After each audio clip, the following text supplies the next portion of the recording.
"Here is it, babe. Time to buy new furniture." My son Michael's voice cut through the hallway and reached my ears just as I was pushing open the front door. I stood frozen on the threshold, keys still in hand, my purse hanging from my shoulder, feeling the afternoon heat mix with a sudden chill that shot up my spine. I had gone out barely 2 hours earlier to handle some paperwork at the bank, documents regarding the sale of my house, forms that needed my signature, errands only I could run. I had left the white envelope hidden in the drawer of my dresser, wrapped in the cloth bag my mother gave me 40 years ago. Inside were all the dollars from the sale. Each bill represented 71 years of life, of sacrifices, of sleepless nights. I moved slowly down the hallway, making no noise, my heart beating so hard I could feel its thumping in my ears. And then I saw them. Michael was standing in the middle of the living room, smiling like a child proud of his mischief, extending that white envelope toward Brittany. My envelope, my money, my 71 years converted into a gift for his wife. Brittany took it with both hands, her eyes shining with that mixture of greed and triumph that makes you feel a shiver. Her red fingernails tore open the envelope, and she began counting the bills with a speed that made me understand this was not improvised. They had already planned it. They knew exactly how much was inside. "How much is it?" she asked without stopping her count, her lips moving silently while her fingers passed from bill to bill. Michael moved closer, looking over her shoulder, captivated, as if he were looking at the greatest treasure in the world. "Everything we need," he answered. "With this, we can change the whole living room. The new sectional sofa you wanted, the coffee table, the lamps, everything." I stood there, invisible in the doorframe, feeling how each word was a stone falling on my chest. Everything we need. As if my entire life, condensed in that envelope, was simply a catalog of furniture to buy. As if the years I spent building that house I had to sell meant nothing. It was then that Brittany looked up and saw me. Her face transformed in a second. The smile disappeared. Her eyes opened excessively wide. The envelope almost fell from her hands. And then came the sound that still echoes in my head. "Where is she? I'm going to finish that old hag off." The silence that followed was so dense I could almost touch it. Michael spun around so fast he tripped over his own feet. He saw me there, standing in the hallway, with my purse still hanging from my shoulder. His face went white as paper. For an instant, just an instant, I saw shame in his eyes, but it disappeared as quickly as it arrived. "Mom," he stammered, and his voice sounded like that of a child caught stealing candy. "It isn't." "I thought that," you said. He did not finish any of those sentences. He just stood there, looking at me, waiting for me to say something, to scream, to cry, to do anything that would allow him to take control of the situation. But I said nothing. I simply walked toward them, slowly, feeling my legs trembling, but forcing them to keep moving forward. Each step resonated on the hardwood floor. Each step brought me closer to that scene that could not be real, that had to be a nightmare from which I was going to wake up at any moment. Brittany pressed the envelope against her chest, as if it were a shield. Michael told me it was a gift. She spat the words out, looking at me with those eyes full of defiance. "That you wanted to help us with the house. That is why you sold your little old shack." Little old shack. That is what she called the house where I raised my son. The house where I planted a garden that never bloomed how I wanted, but which I took care of for years anyway. The house where I spent entire nights sewing clothes so Michael would have something to wear when his father abandoned us. "Give me the envelope," I said, and my voice sounded strange even to me. Hoarse, grave, distant. As if it came from another person. "That money is not yours." Michael took a step forward, putting himself between Brittany and me. "Mom, calm down. We can talk about this. It is not a big deal. It is not a big deal." Those 5 words hit me harder than any scream. It is not a big deal that your son enters your bedroom without permission. It is not a big deal that he goes through your drawers. It is not a big deal that he takes all the money you have in the world. It is not a big deal that he hands it to his wife as if it were a trophy one. "How did you get into my room?" I asked, staring fixedly at Michael. "How did you know where the money was?" He looked toward the floor, unable to hold my gaze. I saw you putting it away a few days ago." The door was open. It was not on purpose. Lie. The door to my room is never open. I always close it, ever since I moved into this house they chose, this rental house with thin walls and furniture I did not pick. I always close it because it is the only space I feel is mine, in a place where everything belongs to others. Give me back my money, I repeated, this time looking directly at Brittany. Now, she laughed.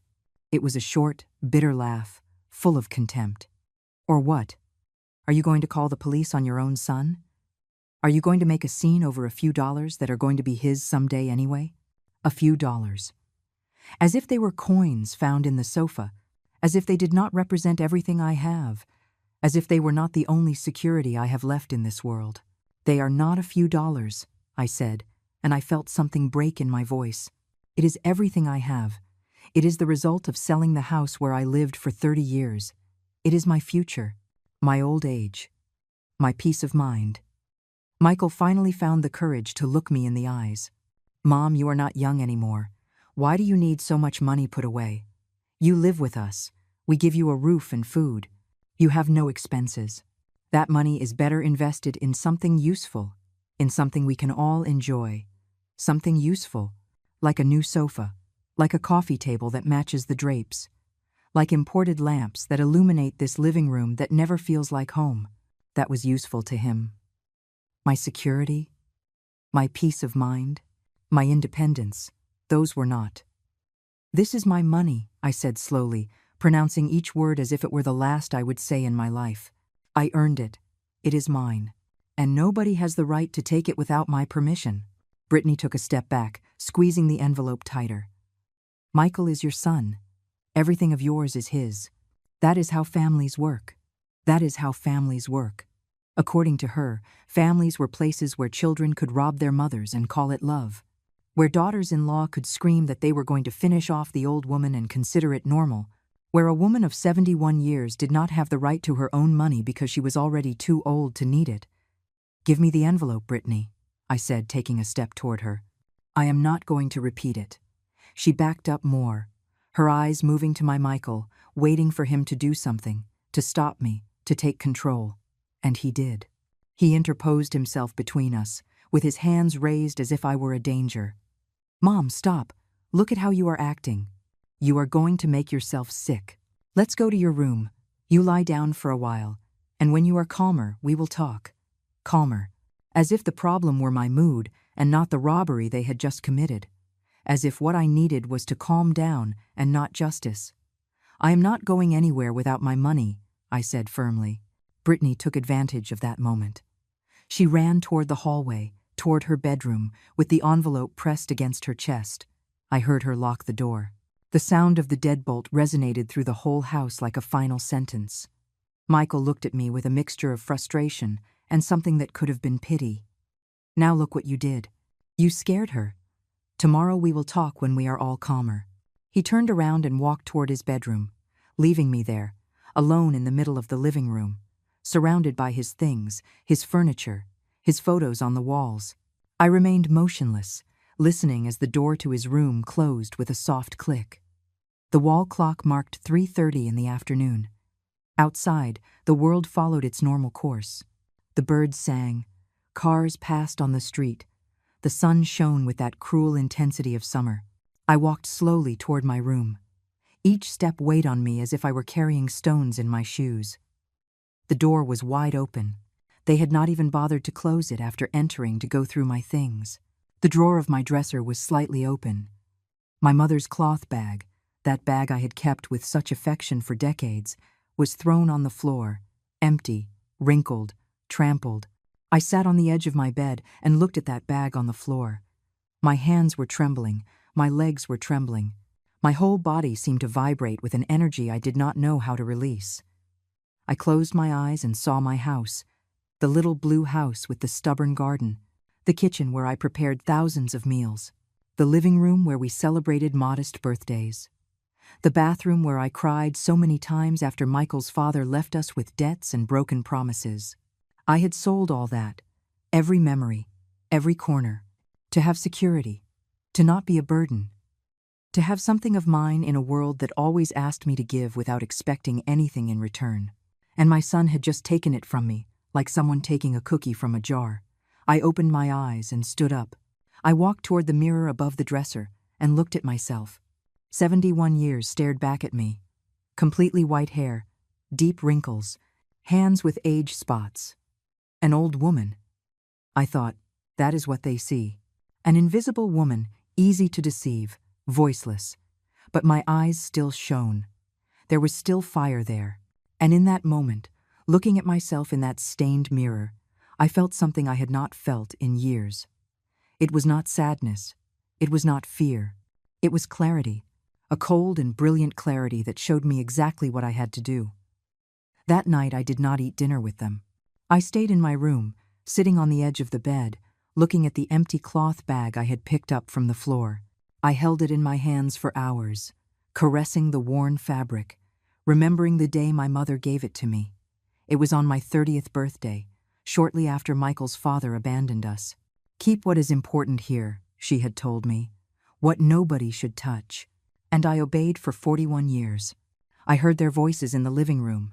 Laughter, the clinking of glasses, soft music in the background. They were celebrating my pain, celebrating the theft, celebrating the new furniture they would buy with my life converted into dollars.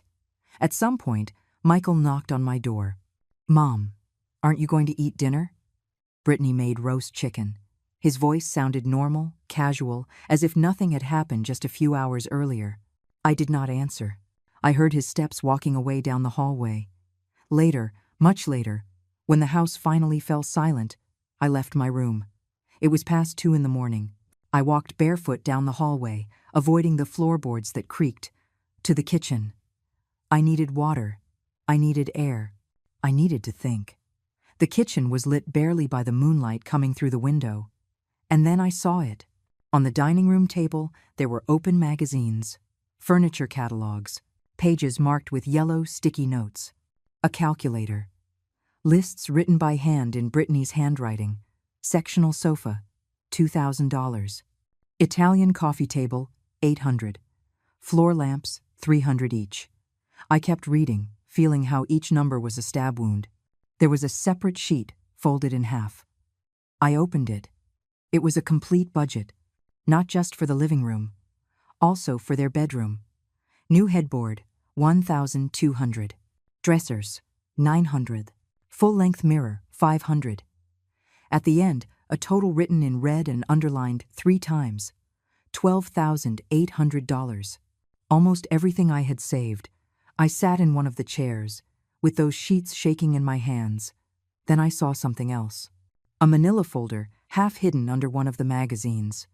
I pulled it out. Inside were printouts of web pages, houses for sale, apartments, places bigger, more modern, in better neighborhoods, all with prices they could never afford alone. But there was something more disturbing. A sheet with notes from Brittany. Convincing Eleanor to sell was the first step. Now we need the money to appear as ours. If she has it saved, we cannot use it for the down payment on the new house. Michael has to talk to her, make her understand it is for the good of everyone. If she refuses, look for another way. Another way. I read those 2 words over and over again. Another way to take my money. Another way to strip me of the only thing I had. This had not been an impulse. It had not been a mistake. It had been planned, calculated, executed with precision while I trusted blindly in my son. I went back to my room with the folder hidden under my arm. My whole body was trembling, but not from fear. It was rage, a cold rage that was beginning to solidify in my chest like ice. I sat on the bed and took my old phone out of the nightstand drawer. I had to document all of this. I photographed every page of the folder, every note, every list, every calculation. The light of the flash illuminated my room in brief flashes, like silent lightning. When I finished, I put everything back exactly how I had found it. Tomorrow, before they woke up, I would return it to the table. But I could not sleep. I lay there staring at the ceiling, remembering how I got into this situation. 3 years ago, when Michael and Brittany got married, life seemed simple. I lived in my little blue house. They rented an apartment on the other side of town. We saw each other on Sundays for lunch. Everything was cordial, distant, safe, Then Brittany got pregnant, or so they said. I remember the day they came to give me the news. She had her hands over her flat belly, smiling with that smile that I now recognize as fake. "We are going to need a bigger house," Michael said. "A place where the baby can grow. Where you can also be with us, Mom, so you can help us." I got excited. A grandchild. The possibility of being a grandmother. Of having purpose again. Of not being so alone in that house that felt increasingly empty. "We found a perfect house," Brittany continued. 3 bedrooms. One for us, one for the baby, one for you. Big yard, quiet neighborhood. But the rent is high. We would need help. I had savings then. Not much, but something. I offered to contribute a portion of the rent each month. "No, Mom," Michael said, taking my hand. "We do not want you to pay rent. We want you to live with us. Like a family. You help us with the baby, we take care of you. Everybody wins." It sounded perfect. Too perfect. But I wanted to believe it. I wanted to believe that my son needed me, that I still had value, that my life was not over just because I had gotten old. So I accepted. I sold some furniture that did not fit in the room that would be mine. I packed my life in boxes. I moved. The first months were good. I cooked, cleaned, organized. They worked. At night we ate dinner together, and they talked about the baby that was coming. Brittany showed me pictures of cribs and strollers. I knitted small blankets with anticipation. I felt useful. I felt part of something. But the baby never came. "We lost the pregnancy," Brittany announced one afternoon, with dry eyes and a flat voice. "The doctor says I should wait before trying again." There were no tears. There was no visible grief. Only that cold announcement and life continuing as if nothing had happened. I offered to move back to my house. "Do not be silly, Mom," Michael said. "You already sold your furniture. You are already here. Besides, you help us a lot. What would we do without you?" I stayed. Because they needed me. Because I was useful. Because the alternative was returning to an empty house that now felt more like a museum than a home. Months passed. Brittany never spoke of pregnancies again. But the demands increased. "Eleanor, dinner is too simple today. Eleanor, you didn't fold my blouse right. Eleanor, the bathroom needs a deeper cleaning." She stopped calling me mother-in-law, just Eleanor. My name said like an order. Michael changed too. He became distant. He arrived late from work. On weekends they went out alone, leaving me at home. "We need couple time," Brittany would say. I stayed behind cleaning their mess, cooking meals that sometimes they did not even eat because they preferred to order delivery. 6 months ago, the conversations about making changes started. "This house is very old, Eleanor," Brittany would say, looking around with disdain. "We need to renovate. Wouldn't you like to have more modern furniture?" I nodded without understanding where all that was going. Then came the proposal. Michael sat with me one afternoon. "Mom, Brittany and I have been thinking. Your house, the one that is empty, is just accumulating expenses, taxes, maintenance, utilities you keep paying without using them. Why don't you sell it? The money will be good for your future. And while you're at it, you could help us improve this place a little where we all live." It made sense. The house was empty. The expenses were real. And they were right about one thing. I lived here now. Why keep a property that only generated bills for me? "Think about it," Michael insisted. "We are not pressuring you. We just want what is best for you." I thought about it for weeks. Finally, I accepted. I put the house up for sale. The process was fast. A buyer appeared almost immediately, offering a fair price. I signed the papers. I received the money. $13,000 in cash that I counted 3 times before putting into that white envelope. "What are you going to do with the money, Mom?" Michael asked when I returned from the bank that day. "Save it," I answered. "For emergencies. For my old age. To feel that I have something of mine." He nodded. "Very good. Keep it in a safe place." And I obeyed. In my drawer. In my mother's bag. In the only space I believed was private. I do not know when exactly they found out where I had kept it. I do not know if Michael entered my room while I slept, or if he took advantage of one of my trips to the market. I do not know how many times they went through my things before deciding to take everything. I only know they planned it, that they waited for the perfect moment, that they executed the robbery while I was handling paperwork at the bank, trusting, naive, believing still that my son loved me.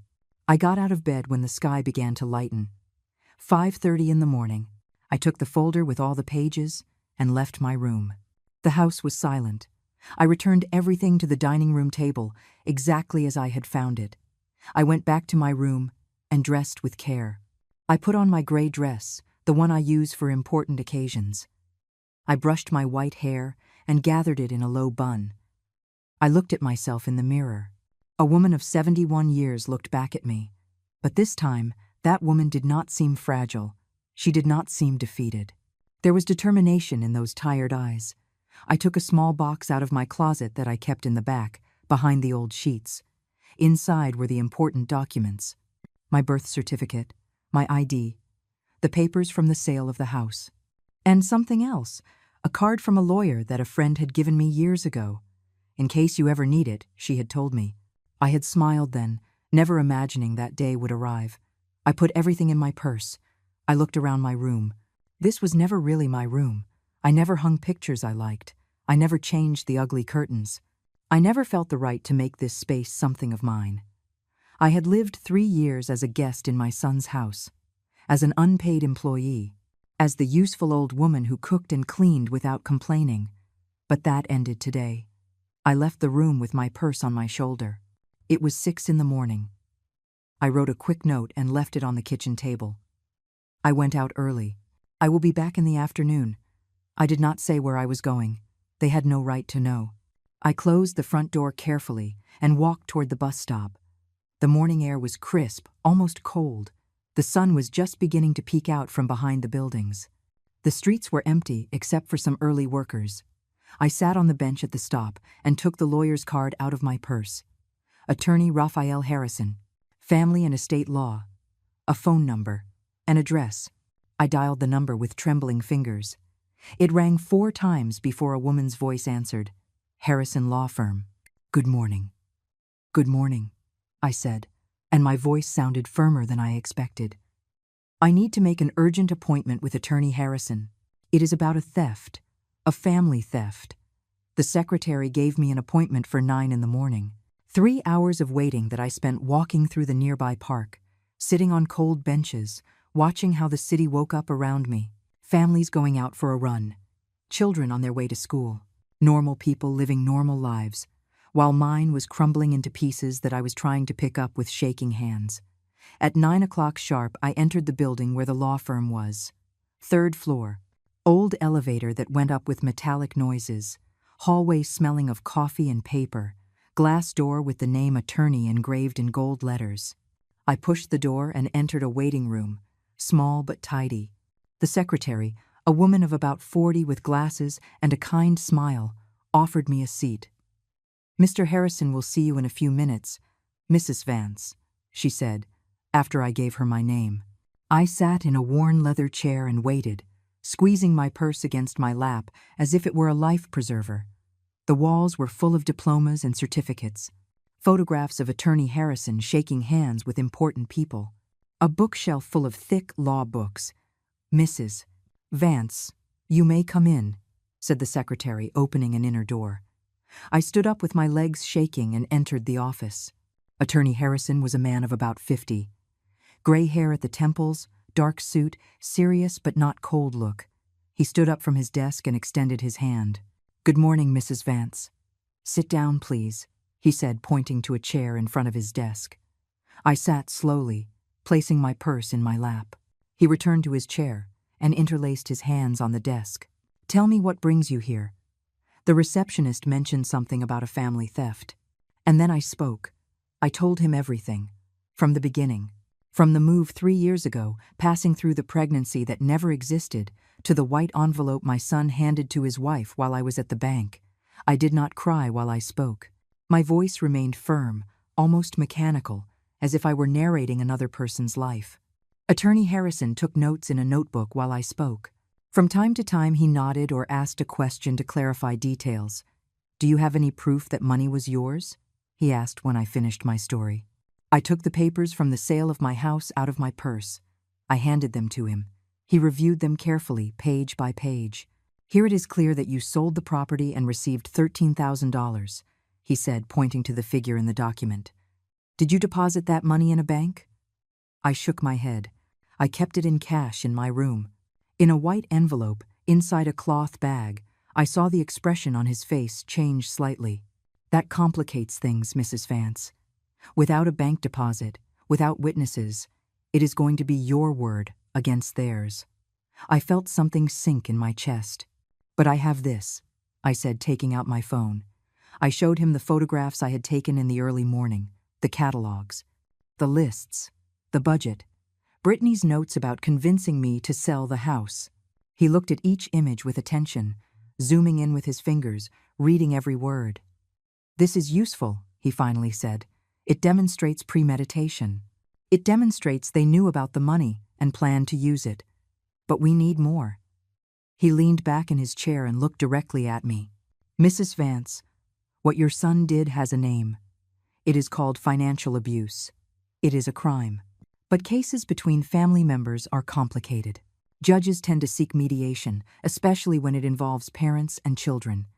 I do not want mediation, I said, and my voice sounded harder than I intended. I want my money back, and I want them to face consequences. Attorney Harrison nodded slowly. I understand your position, and you have every right to feel that way. But I need you to understand the process. First, we are going to send a legal demand letter. We will give them 72 hours to return the money. If they do not respond or refuse, we proceed with a formal complaint. And if they spent the money? I asked, feeling panic starting to climb up my throat. And if they already bought that furniture? The lawyer took a deep breath.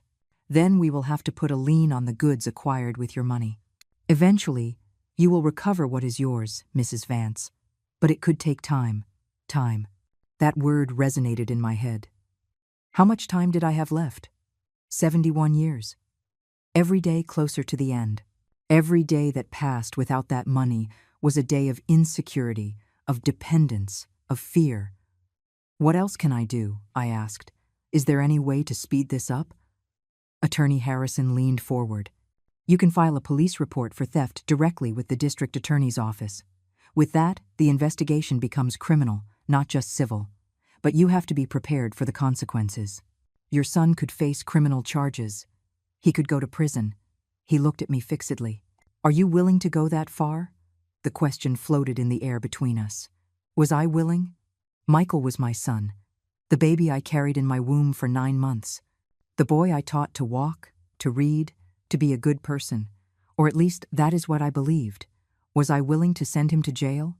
I closed my eyes and saw the scene again. I saw him handing the envelope to Brittany.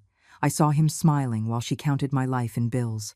I heard him say to buy new furniture, as if my pain did not matter. Yes, I said, opening my eyes. I am willing.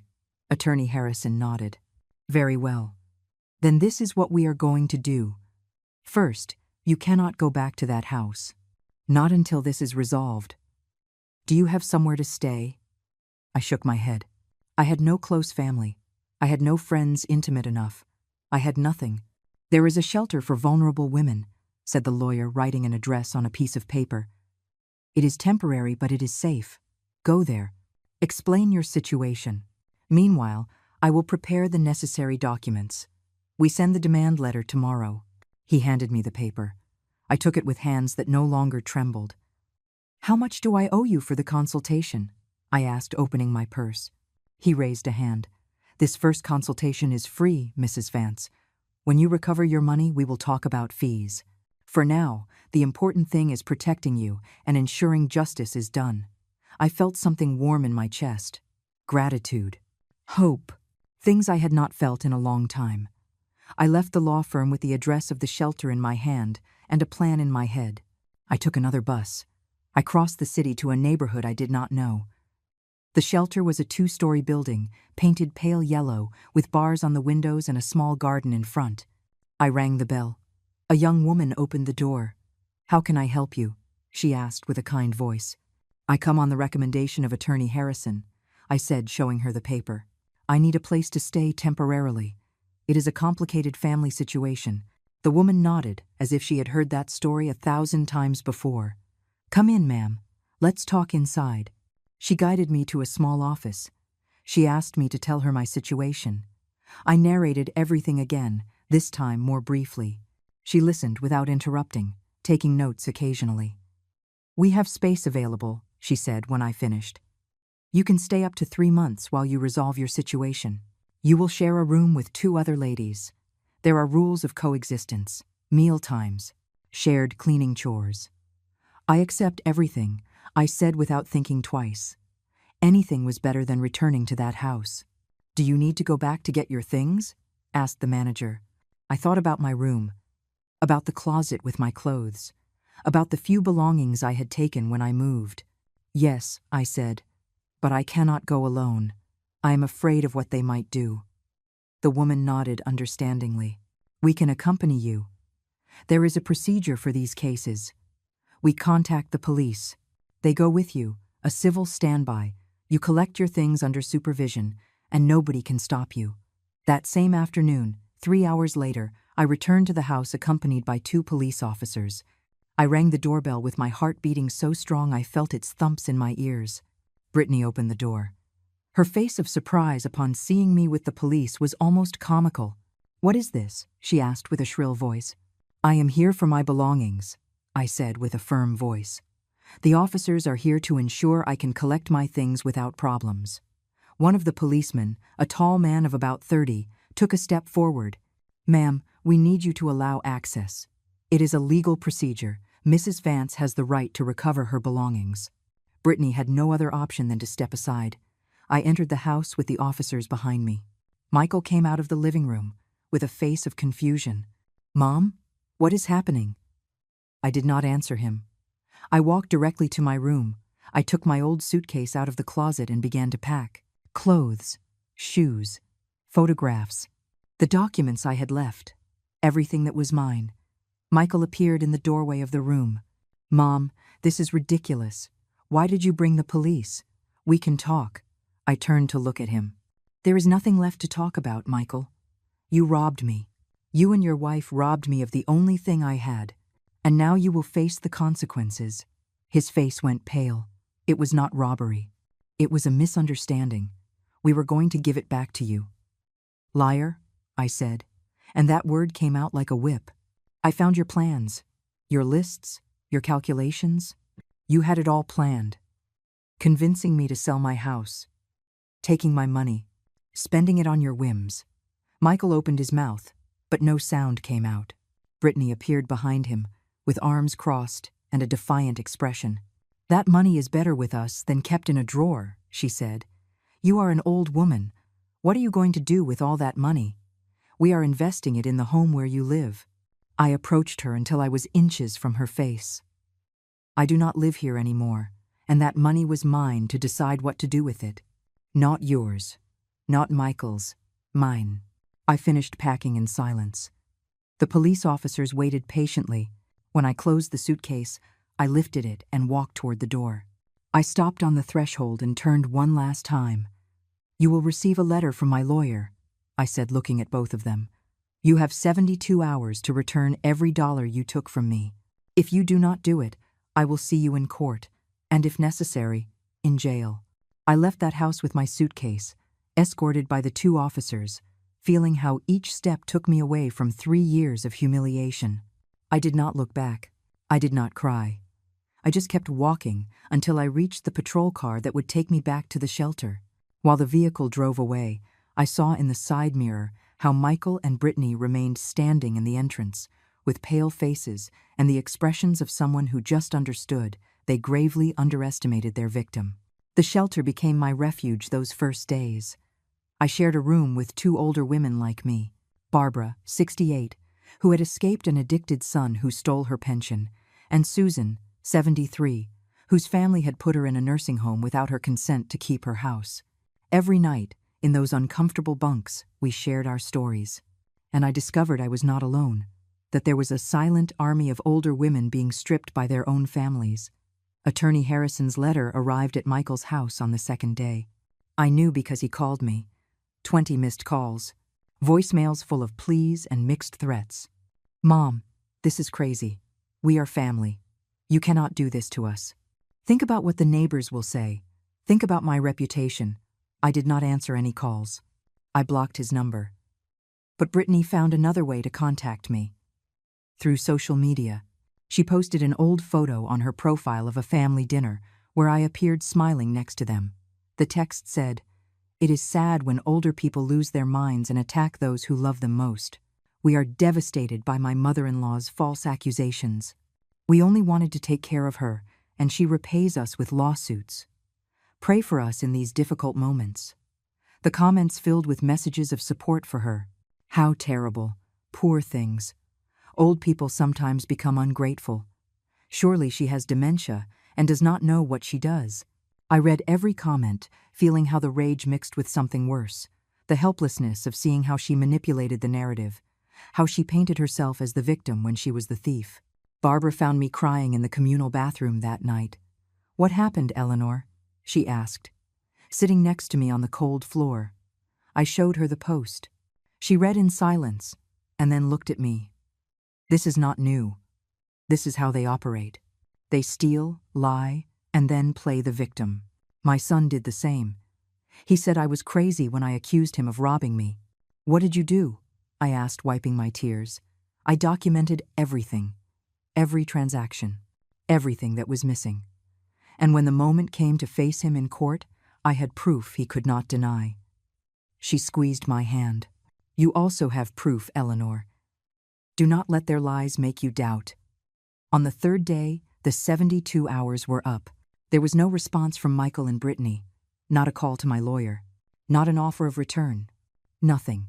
Just silence, and that post on social media, collecting more comments from people who did not know the truth.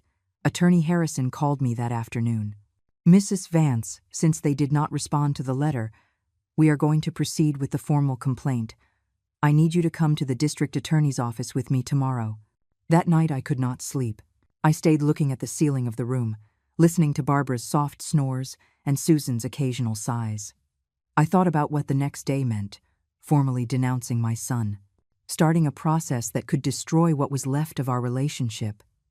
But then I remembered his words. "You are not young anymore. Why do you need so much money?" I remembered Brittany's smile counting my bills. I remembered the scream, "I am going to finish that old hag off," and I knew I had no other option. This was no longer just about the money. It was about dignity. It was about demonstrating that older women are not disposable, that our lives have value, that nobody has the right to strip us of what we earned with decades of sacrifice. I dressed in the same gray dress I had used for my first appointment with the lawyer. I looked at myself in the bathroom mirror. The woman who stared back was no longer the same one who had arrived at the shelter 3 days ago. There was determination in those eyes. There was strength. At 9, I arrived at the district attorney's office with Attorney Harrison. The building was gray, cold, full of people with sad stories written on their faces. We sat to wait for our turn. "Are you ready?" asked the lawyer. I nodded, more than ever. When they called us, we entered an office where a young prosecutor, no older than 35, reviewed our documents. "Financial abuse aggravated by family ties," he said, reading the complaint the lawyer had prepared. $13,000. "You have evidence." We showed him everything. The papers of the sale, the photographs of Brittany's plans, the social media post which, ironically, demonstrated they knew of the situation and did not deny the conflict, only changed the narrative. The prosecutor took notes. "I am going to issue a summons. They will have to come to testify. Meanwhile, we are going to request a preliminary freeze on their bank accounts." I felt something similar to relief. Things were moving. Justice, slow but sure, was beginning to turn its gears. We left the DA's office with copies of the formal complaint. "Now we wait," said Attorney Harrison. "It can take a few weeks. But believe me, Mrs. Vance, we are on the right track." I thanked him and returned to the shelter feeling that, for the first time in days, I could breathe a little easier. But the tranquility lasted little. That same night, Michael found a way to contact me. He appeared at the door of the shelter. The manager notified me. There is a man here who says he is your son. He cannot come in, but he is asking to speak with you." I went down with my heart racing. I saw him through the entrance gate. He looked terrible. Deep dark circles, wrinkled clothes, messy hair. "Mom, please," he said with a broken voice. "We need to talk." This got out of control. I approached the gate, but I did not open it. "Did you bring my money?" I asked directly. He lowered his gaze. "We do not have it all. We spent part on the deposit for some furniture, but we can return it little by little. I will sign whatever. Just withdraw the complaint." "How much did you spend?" I asked, feeling how the rage was climbing back up. 4,000, he murmured. 9,000 are left. The rest we have saved. $4,000. In less than a week, on furniture they did not even need, while I slept in a borrowed bunk eating at communal times. "Return the 9,000 tomorrow," I said, "and the other 4,000 you pay in monthly installments. With a legal document signed before a notary. And maybe, just maybe, I will consider dropping the charges." Michael nodded desperately. Yes, whatever you say. Tomorrow." I turned to leave, but I stopped. "Why, Michael? Why did you do this to me?" He looked up. I saw tears in his eyes. "Brittany. She wanted it so much. And I just wanted to make her happy. I thought that you did not really need it. I thought you would be fine without it." I shook my head. "You thought wrong." And I went up the stairs without looking back, leaving him there, clinging to the gate, finally understanding the pain he had caused. Michael did not appear the next day, nor the next, nor the next. The promises of return evaporated like smoke. Attorney Harrison called me with news. The preliminary freeze was rejected.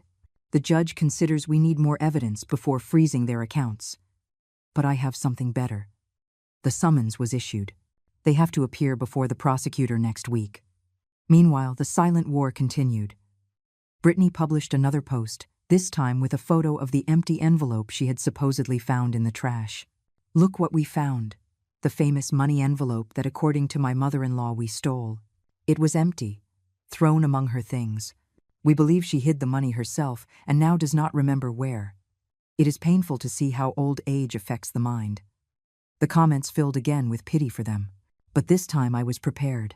I took screenshots of everything, every post, every comment, every lie documented. The lawyer smiled when I showed them to him. "This is gold, Mrs. Vance. They are digging their own grave. Each post is evidence that they know of the conflict and are trying to manipulate public opinion. Someone innocent does not do that." In the shelter, life continued with its simple routine. I woke up at 6. I helped in the kitchen preparing breakfast for everyone. I cleaned my area. I attended the workshops they offered. Group therapy on Tuesdays, knitting on Thursdays, and every night, long conversations with Barbara and Susan about our shared battles against families that saw us as disposable objects. One afternoon, while I was knitting in the common room, I received a call from an unknown number. I hesitated before answering, but something made me accept the call. Grandma Eleanor.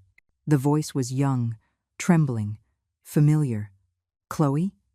I asked, feeling my heart accelerate. "Chloe, my granddaughter. Michael's daughter, who was studying in another city. We had not spoken in months. Grandma, I just found out everything. Dad told me you went crazy, that you are suing him for no reason. But something did not add up, so I investigated. I spoke with some neighbors. I saw Brittany's posts, and I found messages on Dad's phone that he left forgotten on my last visit." Her voice broke. "Grandma, I am so sorry. I did not know they had done this to you." I felt tears starting to flow. Finally, someone in my family who believed me, someone who saw the truth. "Chloe, You do not have to explain anything to me," she interrupted. "I know Dad and Brittany stole from you. I have proof. Conversations where they plan everything. Can I see you? I need to talk to you." We met the next day in a coffee shop near the shelter. Chloe arrived with a backpack full of papers. She was 23.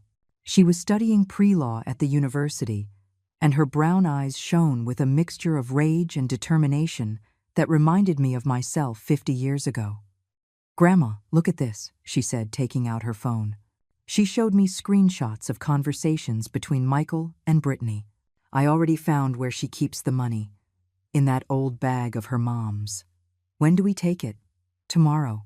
She goes to the bank. "We have at least 2 hours." "Perfect. I already picked out the furniture. With that, we have enough for everything we want."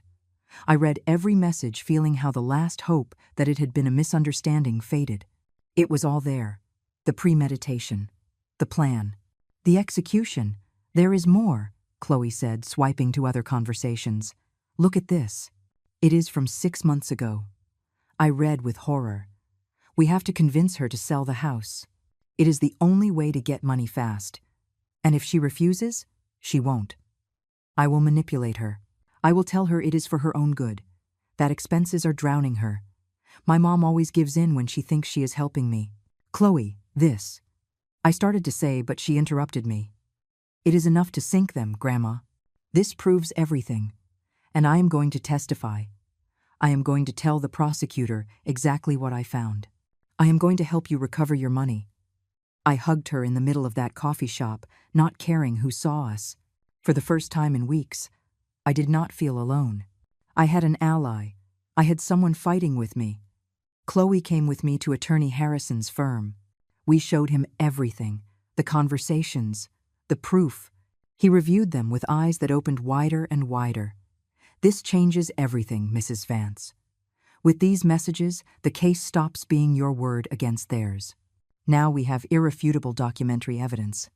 He looked at Chloe. "Are you willing to testify against your father?" Chloe did not hesitate a second. "Yes. What he did is wrong. I cannot stay silent." The lawyer nodded with approval. "Very well.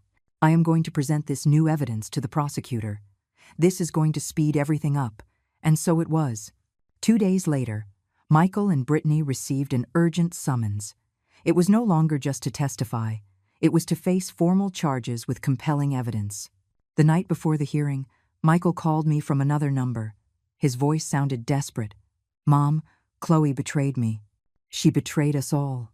How could you turn her against us?" "I did not turn anyone against anyone," I answered calmly. "Chloe chose the side of the truth. Something you forgot to do a long time ago." "They are going to arrest us," he said with a trembling voice. "The lawyer told us that with that evidence we could go to jail. All for some money that was going to be mine someday anyway." "No," I corrected him. "All for robbing me. For betraying me. For treating me as if I were worth nothing. Mom, please, drop everything. We will give you the money back. The 9,000 that are left? Today. And the 4,000 you already spent?" I asked. "Silence. We are going to get it. Somehow. But please, do not put me in jail. Think about what that would mean for my future. For my job. For everything." I took a deep breath. "You should have thought about that before putting your hand in my drawer. See you tomorrow at the hearing, Michael." I hung up the phone. Barbara was sitting on her bunk, looking at me. "Are you okay?" she asked. I nodded. "Yes, for the first time in a long time. I am okay." That night I slept deeply, without nightmares, without anguish, only with the certainty that tomorrow, when I stood in front of that prosecutor, in front of my son and his wife, I would show them that Eleanor Vance was not a confused old woman. She was a woman who knew her worth, a woman who fought for what was hers, a woman who did not let herself be destroyed. The morning arrived cold and gray. I put on my gray dress, the one that had already become my battle uniform. Chloe picked me up at the shelter. "Ready, Grandma?" she asked, taking my hand. "Ready," I answered. And together we walked toward the justice I had waited for so long. The hearing room was smaller than I had imagined. Cream-colored walls, fluorescents that buzzed softly, plastic chairs aligned in orderly rows. The prosecutor, the same young man who had attended us before, was sitting behind a desk. Attorney Harrison sat to my right, Chloe to my left. And opposite us, on the other side, Michael and Brittany with their lawyer. I had not seen them in person since the day I went for my things. Michael had lost weight. He had deep dark circles and a wrinkled shirt. Brittany, on the other hand, looked impeccable. Black dress, hair perfectly styled, makeup attempting to hide the worry in her eyes. When our gazes crossed, she glared at me with an expression of pure hate. I held her gaze without blinking. The prosecutor opened the folder in front of him. "We are here for the case of aggravated financial abuse. Mrs. Eleanor Vance against Michael Vance and Brittany Marquez." His voice was neutral, professional. "I have reviewed the initial complaint and the additional evidence presented. We will begin with the statement of the complainant." I stood up with my legs trembling. The prosecutor asked me to narrate the facts, and I did. With a clear voice, without crying, I related everything from the beginning: the sale of my house, the money kept in my room, the day I returned from the bank and saw them with the envelope, Michael's words, Brittany's scream. Everything. The prosecutor took notes. Michael looked at the floor. Brittany wrote something on a paper she passed to her lawyer. "Do you have proof that money existed?" asked the prosecutor. Attorney Harrison presented the sale documents. $13,000 received in cash, as stated in the purchase agreement. The prosecutor reviewed the papers and nodded, and proof that the accused took that money. It was then that Chloe stood up. "I have proof, Mr. Prosecutor." She took out her phone and a folder with printouts. "These are conversations between my father and Brittany where they planned to take my grandmother's money. Here are the dates, the times, the details of how they would do it." She handed everything to the prosecutor. The room fell silent while he read. I saw how Michael's face went paler and paler. Brittany whispered something violently to her lawyer, who raised his hand. "Mr. Prosecutor, my client alleges that those conversations were taken out of context, that it was about a family agreement where Mrs. Eleanor had offered to help them financially." "That is a lie," I said, standing up again. "I never offered anything. They entered my room without permission and took what was mine."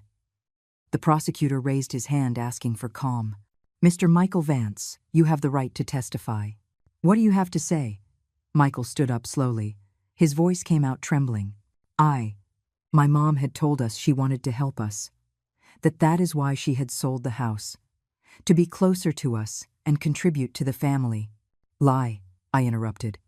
"I sold my house because you convinced me it was for the best. But never did I say that money was for you." The prosecutor looked at Michael. "Did you take the money from your mother's drawer?" Michael hesitated. I saw his lawyer make a sign for him not to answer, but he spoke anyway. "Yes, but I thought she agreed. She was confused lately. Sometimes she forgot things." "I am not confused," I said with a firm voice. "I remember perfectly every detail of what you did." The prosecutor then looked at Brittany. "Mrs. Marquez, you were present when the money was taken." Brittany stood up with calculated movements. "I received an envelope my husband gave me. He told me it was money his mother was gifting us to improve the house where we all lived. I did not enter any drawer. I only received what my husband gave me." "But you knew that money came from the sale of my house," I said, looking directly at her. "You planned everything. The conversations Chloe presented prove it." Brittany looked at me with contempt. "Those conversations do not prove anything. They are interpretations of a girl manipulated by her bitter grandmother." Chloe stood up immediately. "I am not manipulated. I am on the side of the truth. You robbed my grandmother, and now you try to make her look like she is crazy." The prosecutor banged his desk. "Order, please. Miss Chloe, do you live with the accused?" "No, sir. I live in another city studying pre-law, but I visit my family regularly." "And how did you obtain these conversations?" asked the prosecutor, pointing to the printouts. "My father left his phone unlocked during my last visit. I had doubts about what was happening because my grandmother had disappeared suddenly, so I checked his messages and found the whole truth." Michael's lawyer stood up. "Mr. Prosecutor, those conversations were obtained illegally. They cannot be used as evidence." Attorney Harrison stood up immediately. "The conversations were obtained by a direct family member, not by authorities, and they demonstrate clear premeditation and malice in the crime committed. They are completely admissible." The prosecutor reviewed his notes. "I have enough to continue with the process. There is evidence the money existed. There is a confession it was taken without express consent, and there is proof of premeditation. I am going to request the accused return the total money within a maximum period of 10 days. If they do not, we will proceed with formal criminal charges that could include jail time." Michael collapsed in his chair. Brittany remained rigid, but I saw how her hands were trembling. Her lawyer asked for a recess to speak with his clients. The prosecutor agreed. 15 minutes. We left the room. Chloe hugged me. "You are doing great, Grandma. Very good." Attorney Harrison was smiling. "The prosecutor is on our side. The evidence is overwhelming. They are going to have to return the money or face serious consequences." I felt a relief mixed with sadness. I was winning, but the price was the complete destruction of my relationship with my son. When we returned to the room, Michael's lawyer asked to speak. "My client is willing to return the $9,000 he still possesses within the next 48 hours, and he commits to paying the remaining $4,000 in installments of $500 over 8 months. All this in exchange for the criminal charges being dropped." The prosecutor looked at me. "Mrs. Vance, do you accept this proposal?" I looked at Michael. He was crying silently. Brittany had her arms crossed and her jaw clenched. "I accept the return of the money," I said slowly. "But I will not drop the charges until they have paid me down to the last dollar. And I want everything signed before a notary, with witnesses, with real guarantees of payment." The prosecutor nodded. "Reasonable. Then the order is the following: return of $9,000 in 48 hours. Payment of $4,000 in 8 monthly installments with a notarized document. If they miss any payment, the criminal charges will reactivate automatically, and they could face up to 3 years in prison for aggravated larceny." He banged his desk. "The session is adjourned." We left that room with a partial victory. It was not everything I wanted, but it was justice. It was acknowledgement they had hurt me. It was the certainty that, little by little, I would recover what was mine. Chloe walked by my side holding my arm. "I am proud of you, Grandma," she said. And I, for the first time in months, felt proud of myself too. The 48 hours passed crawling by. Every minute was an eternity of doubts. Would they really return the money, or would they look for some way to escape? Attorney Harrison called me the afternoon of the second day. "Mrs. Vance, your son's lawyer contacted me. They are ready to make the return. Tomorrow at 10 in the morning at my office, with a notary present." That night I slept restlessly. I dreamed of the white envelope. I dreamed of my blue house. I dreamed of a younger version of Michael, the boy who used to hug me and tell me I was the best mom in the world. I woke up with damp cheeks and a heavy heart. Barbara found me sitting on the bunk at 5 in the morning. "You couldn't sleep?" she asked with a soft voice. "Today I recover my money," I said. "I should feel happy, but I just feel empty." I arrived at Attorney Harrison's office half an hour early. Chloe was already there waiting for me. "I wasn't going to miss it," she said, taking my hand. At 10 o'clock sharp, the door opened. Michael, Brittany, and their lawyer entered. Michael was carrying a manila envelope. His eyes were red, swollen. He did not look directly at me. The notary, an older gentleman with thick glasses, organized the documents on the desk. We proceed with the return of $9,000 by Mr. Michael Vance to Mrs. Eleanor Vance, and the signing of a notarized promissory note for the remaining $4,000, payable in 8 monthly installments of $500 each. His voice was monotone, as if he did this every day. Michael placed the manila envelope on the desk. The notary opened it and began to count. Bills of 100, of 50, of 20. He counted them twice to ensure the exact amount. $9,000 confirmed, he announced finally. He slid the envelope toward me. I took it with hands that trembled slightly. That envelope was not the same one they had stolen. It was new, impersonal, but the money inside was the same. "Now the promissory note document," continued the notary. He placed several papers in front of Michael. "Here you recognize the debt of $4,000. You commit to paying $500 on the 5th day of each month for 8 months. The first payment is due the 5th of next month. If you miss any payment, the entirety of the debt becomes due immediately and criminal charges are reactivated. Do you agree?"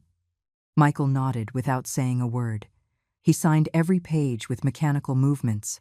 Brittany remained seated with her arms crossed, looking toward the window, as if she were not really there. When Michael finished signing, the notary passed me the documents. Mrs. Vance, please review and sign as the creditor. I read every line carefully. Everything was there. The amounts, the dates, the consequences of default. I signed feeling a lump in my throat. The notary stamped everything with his official seal. Done. Each party receives a copy. This document has full legal validity. He kept a copy in his briefcase and handed us ours. There was an uncomfortable silence. Michael finally raised his gaze and looked at me. Mom, no, I interrupted him. There is nothing else to say. You did what you had to do to comply with the law. That does not erase what you did. I saw his eyes filling with tears. I am sorry. I truly am sorry. I never wanted to hurt you. But you did, I said with a firm voice. You hurt me in the worst way possible. You robbed me. You lied to me. You made me feel I was worth nothing. And the worst of all is you did it consciously, with premeditation, while I trusted you. Michael lowered his head. Brittany got up abruptly from her chair. We are done here, she said with a sharp voice. We complied with what the prosecutor ordered. We do not have to listen to more lectures. She looked at me with cold eyes. I hope you are happy. Eleanor, you destroyed your own family for money. I felt rage rising in my chest, but Attorney Harrison put a hand on my shoulder, calming me. Chloe, however, did not hold back. She stood up and faced Brittany. Destroy the family? You are the ones who stole. You are the ones who lied. You are the ones who tried to make my grandma look like a crazy woman. Do not reverse the roles. You are the criminals here. Brittany looked at her with contempt. You chose her side. You will see the consequences of that. Are you threatening me? Asked Chloe, taking a step forward. Michael's lawyer intervened. Enough. We are leaving. Good morning, everyone. He took Brittany by the arm and practically dragged her toward the door. Michael followed slowly, dragging his feet like a condemned man. Before leaving, he turned one last time. Mom, someday I hope you can forgive me, he said with a broken voice. I did not answer. I just looked at him until he disappeared through the door. When they left, I collapsed in the chair. Attorney Harrison offered me a glass of water. You did very well, Mrs. Vance. You recovered your money. You have legal protection. You won. Why does it not feel like a victory? I asked, wiping the tears that had finally begun to fall. Chloe knelt in front of me. Because he was your son, Grandma, and it hurts. It is always going to hurt. But you did the right thing. You defended yourself. You respected yourself. That is what matters. I returned to the shelter with the envelope of $9,000 in my purse and the signed promissory note in my hand. The women of the shelter received me with hugs. Barbara prepared tea. Susan, my friend of 73, cried with me. You did it, she repeated. You recovered what was yours. But I could not stop thinking about Michael's face, about his tears, about the son I thought I knew and who had turned out to be a stranger. That night I counted the money on my bed. $9,000. They were not the full $13,000, but they were something. They were security. They were independence. They were the proof that I had not given up. I kept the money in a new envelope and placed it inside my suitcase. Under lock and key this time. I would not trust so easily anymore. The next day, I went to the bank.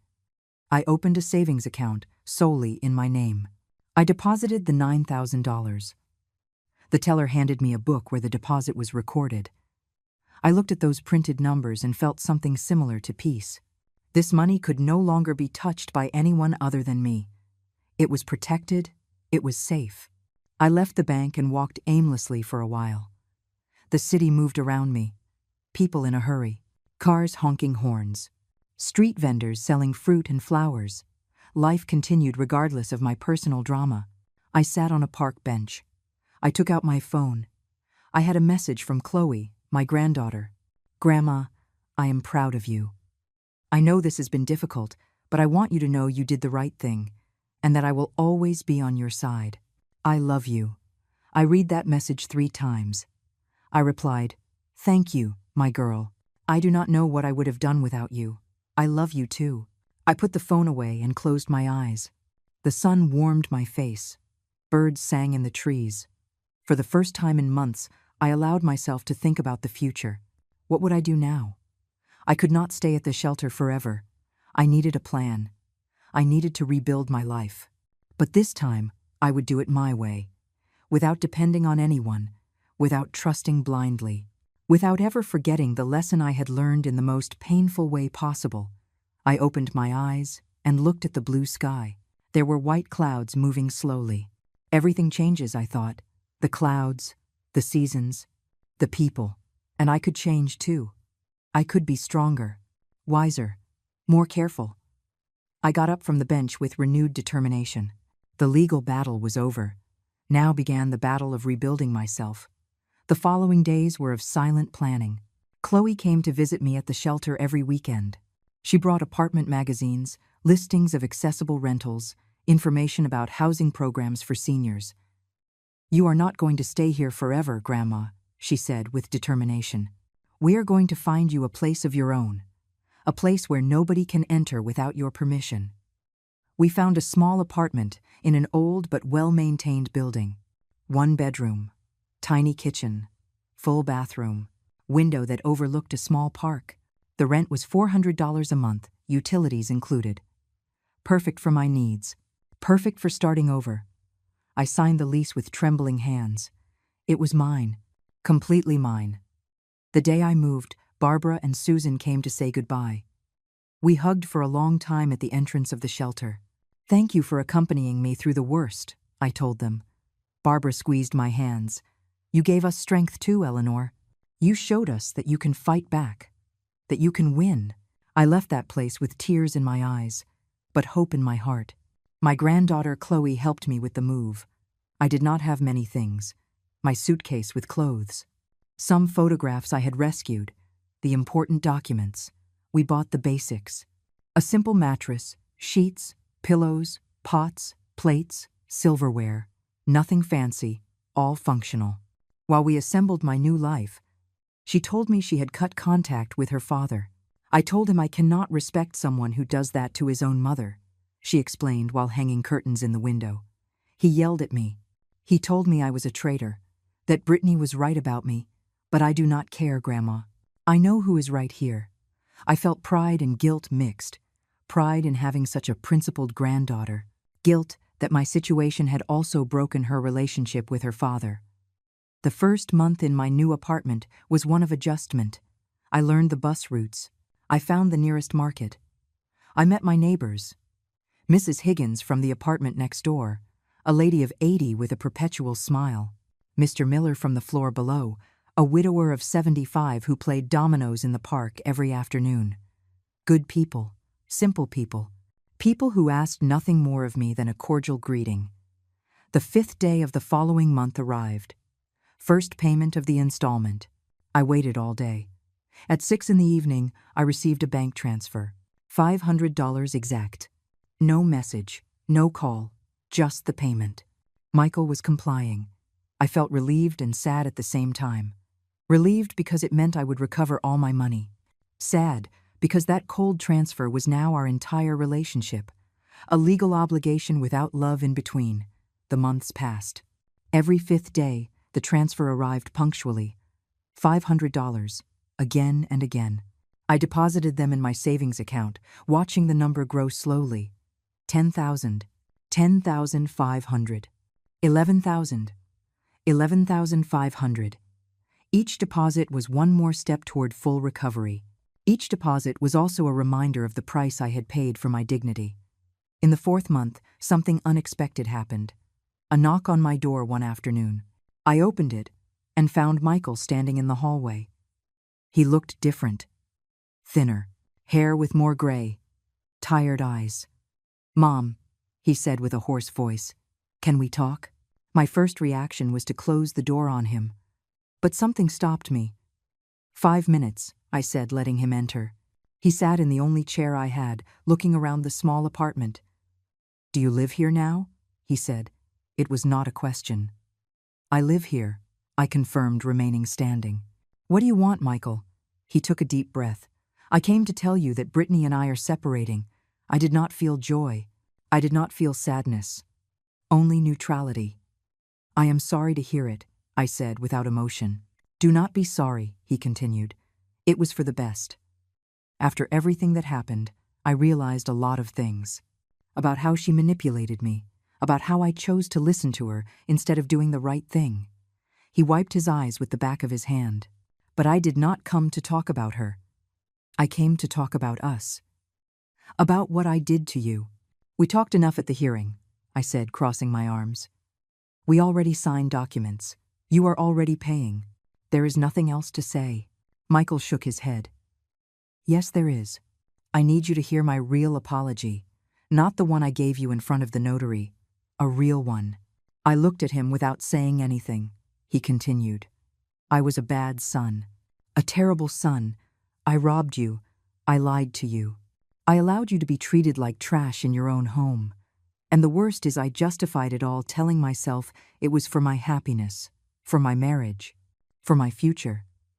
But the truth is I was selfish, cowardly, and cruel. His voice broke. And I would understand if you can never forgive me. But I needed you to know. I needed to tell you. I sat on the edge of my mattress, feeling how the weight of his words fell on me. What do you want me to say, Michael? That it is okay? That I forgive you and everything goes back to how it was before? I shook my head. I cannot do that. What you did broke me. It made me doubt everything. Doubt you, doubt myself, doubt if I had been a bad mother who raised a son capable of this. You were not a bad mother, he said quickly. You were the best. You gave me everything, and I repaid all that with betrayal. He stood up. I did not come to ask for forgiveness. I came to tell you I am sorry, and I understand if you want me to disappear from your life. I will keep paying until the last dollar. That is not going to change. But if you prefer that after that I do not seek you out again, I will respect it. I looked at him for a long time. I saw the child he was. I saw the man he became. I saw the genuine repentance in his eyes. But I also saw the wound he had left me, and that still had not healed completely. I do not know if one day I will be able to forgive you, I said honestly. Maybe yes, maybe no, but what I do know is I need time, a lot of time, to heal, to rebuild myself, to learn to trust again. Michael nodded. I understand. Take all the time you need.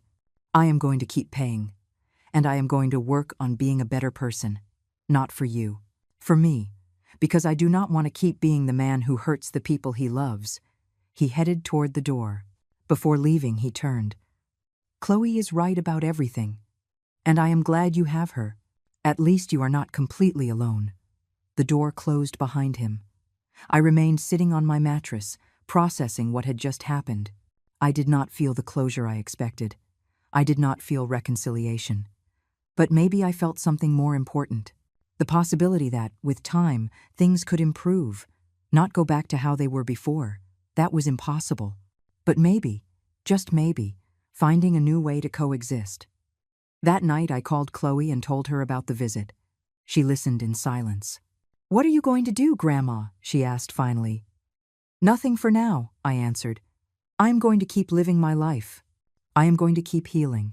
And I am going to let time decide the rest. That seems wise to me, she said. I love you, Grandma. I love you too, my girl. I hung up the phone and looked out my window. The park was quiet. The lights of the city shone softly. And I, Eleanor Vance of 71 years, was alone in my small but own apartment. And for the first time in a long time, that did not scare me. I felt at peace. 8 months passed. 8 punctual transfers of $500. The last 5th day of the term, I woke up with a mixture of emotions. Today, the payment would be completed. Today, I would officially recover every dollar they had stolen from me. I prepared my coffee in the tiny kitchen and sat by the window to wait.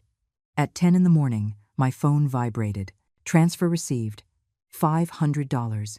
It was the final payment. I looked at my bank account. $13,000 complete. I had recovered everything. Every penny they had taken from me was back where it belonged. I should feel victorious. I should feel happy. But what I felt was something quieter, deeper. I felt closure. I felt that a painful chapter had finally ended. I called Attorney Harrison. The payment was completed, I informed him. All criminal charges are null and void then, he confirmed. Your son complied with the agreement. Legally, the case is closed. I thanked him for everything, for believing me, for fighting for me, for showing me that justice, although slow, sometimes does arrive. I hung up feeling gratitude toward that man who defended an old woman many would have ignored. That afternoon, Chloe came to visit me like every Sunday. She brought flowers from the market. Yellow roses, my favorites. You did it, Grandma, she said, hugging me. You recovered everything. And, more importantly, you recovered your dignity. I prepared tea, and we sat together on the sofa I had bought with my own savings. A modest but comfortable sofa, chosen by me, paid for by me. Nobody could take it from me. Has he heard anything from Dad? Asked Chloe carefully. I shook my head. After that visit months ago, I have not seen him again. Just the punctual transfers. Nothing more. Chloe nodded. He wrote to me last week. He says he is in therapy, that he is working on himself, that he hopes one day to be able to talk to you again. And what did you tell him? I asked. That depends on you, that I cannot force a reconciliation, that if it happens one day, it has to be genuine and on your terms. I smiled, taking her hand. You are very wise for your 23 years. She smiled back. I had a good teacher. The following days were of reflection. I walked through the park every morning. I greeted my neighbors. Mrs. Higgins invited me for coffee. Mr. Miller taught me to play dominoes. I had built a life small but real. A life where nobody robbed me, where nobody lied to me, where I was the owner of every decision. One Saturday afternoon, while I was watering the plants I had put in my window, I heard a soft knock on the door. I opened it and found a white envelope on the floor. I picked it up. It had my name written in Michael's handwriting. I opened it with trembling hands. Inside was a letter. Mom, I know I do not deserve your forgiveness. I know what I did was unforgivable. But I want you to know that these 8 months paying that debt were the most important of my life. Every $500 I sent you was a reminder of my mistake. Every transfer was a lesson in humility. I finished paying the financial debt, but I know the moral debt I will never finish paying. Brittany and I divorced. She went to live with her family. We sold the furniture we bought with your money. I used that money to pay for part of the therapy I now take every week. I am learning to be a better person. Not for you, for me, because I do not want to return to being the man who betrayed his mother. I do not ask you to forgive me. I only ask you to know that I am sorry, deeply, and that if one day, in some years, you feel you can talk to me, I will be here, waiting, with all my repentance and my love. Michael. I folded the letter slowly. I did not cry. I just sat on my sofa and held it in my hands. Forgiveness would not come today. Maybe it would not come in months. Maybe in years. Or maybe it would never come completely. But for the first time, I felt that maybe, one day, something similar to peace could exist between us. Not the relationship we had before. That was dead. But perhaps something new. Something more honest. I kept the letter in a drawer. I did not tear it up. I did not throw it away. I just kept it. For when I was ready, if one day I was, I looked around my apartment, my space, my refuge. The walls I painted cream color, the curtains I chose, the dishes I bought, everything was mine. Nobody could enter without my permission. Nobody could take anything without my consent. I got up and walked toward the window. The afternoon sun painted the park golden. Children played, couples walked.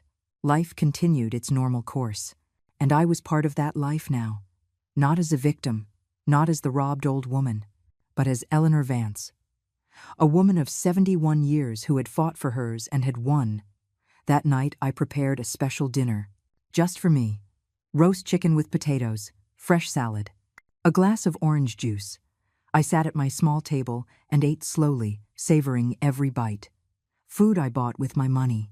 Food I prepared in my kitchen. Food nobody could snatch from me. Afterward, I washed the dishes and sat on the sofa with a blanket. I turned on the television, but did not pay much attention to it. I was thinking about the whole journey traveled.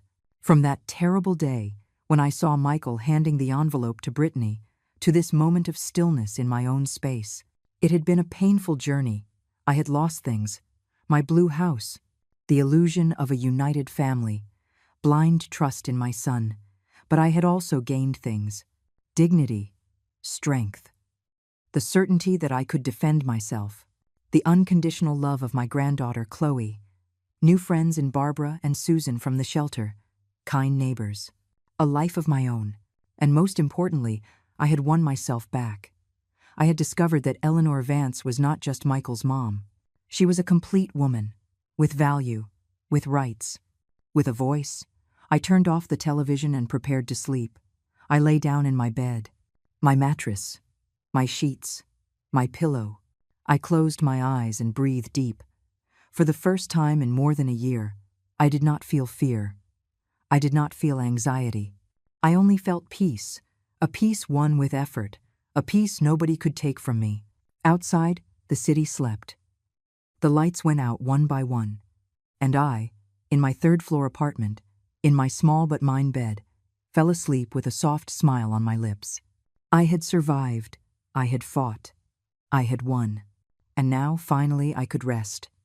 Not as the invisible old woman I once felt like, but as the strong woman I had always been, but whom I had forgotten for a time. Eleanor Vance, 71 years old, survivor. Victor, free. And in that deep sleep, I dreamed of a garden. Not the garden of my blue house where the roses never grew, but a new garden, with flowers that bloomed bright and strong under the sunday, a garden where I walked with my head high, a garden that was completely mine, and nobody, absolutely nobody, could enter without my invitation.